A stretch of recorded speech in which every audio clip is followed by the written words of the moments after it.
పెహల్గాం ఉగ్రదాడి అనంతరం జమ్మూ కాశ్మీర్లో పరిస్థితులు పూర్తిగా మారిపోయాయి. దాగి ఉన్న ఉగ్రముఖలు వారికి సహకరించిన దేశ ద్రోహుల కోసం భద్రతా బలగాలు భారీగా తనిఖీలు చేపట్టాయి. మరోవైపు ముష్కరులకు సహకరించిన వారి ఇళ్లను ధ్వంసం చేస్తున్నారు. గత 48 గంటల్లో అనేక ఉగ్రవాదుల ఇళ్లను కూల్చేశాయి భద్రతా బలగాలు. తాజాగా పాకిస్తాన్లో తలదాచుకున్న లష్కర్-ఏ-తోయిబా ఉగ్రవాది ఫారూక్ ఇంటిని నేలమట్టం చేశాయి. కుప్వారా జిల్లాలో ఉన్న ఫారూక్ ఇంటిని బాంబులతో పేల్చేశాయి.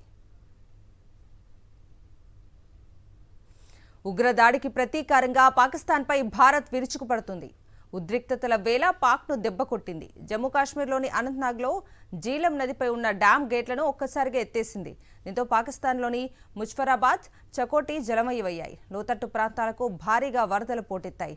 వరద ప్రవాహానికి పాకిస్తానీయులు వరదల్లో చిక్కుకుపోగా ఎంతో మంది నిరాశ్రయులయ్యారు. ముందస్తు సమాచారం ఇవ్వకుండా భారత్ డ్యాం గేట్లు ఎత్తడంతో పాక్ పౌరులు ఉక్కిరిబిక్కిరయ్యారు. పాకిస్తాన్ గత కొన్నేళ్లుగా తీవ్రమైన ఆర్థిక సంక్షోభంలో కొట్టుమిట్టాడుతోంది.